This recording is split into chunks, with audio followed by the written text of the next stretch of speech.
Praise the lord. ఈరోజు దేవుని వాగ్దానము. ప్రియులారా, దేవుడు మనలను ఇలాగ ప్రేమింపగా మనం ఒకరినొకడు ప్రేమింపబద్దులై విన్నాము. 1 యోహాను సువార్త 4వ అధ్యాయం 11వ వచనం. వాక్యము విన్నారు కదా. మీ కొరకు చిన్న ప్రార్థన. కళ్ళు మూసుకోండి.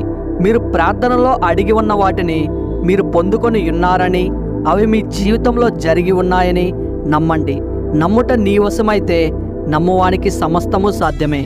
ప్రార్థన.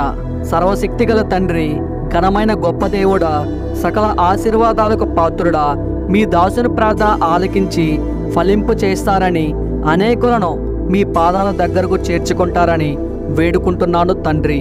ఓ దేవా, ఈ వాక్యము విన్న ప్రతి ఒక్కరిని ఆశీర్వదించి, ఈ ప్రార్థనలో మోకరించి నాతో ఏకీభవించినటువంటి మీ దాసులను, మీ దాసురాండ్రులను, ఇంకా పక్క కుటుంబీకులందరినీ ఈ వర్తమానం వినిపించి, వారి వారి కుటుంబాలలో ఉన్నటువంటి కుటుంబీకులందరినీ, వారి ఆస్తుపాస్తులను, వారి పశు సంతతిని దీవించి ఆశీర్వదించి ఘనపరచగలరని తమ ఘనతను యేసుక్రీస్తు నామంలో అడిగి వేడుకుంటున్నాం తండ్రి.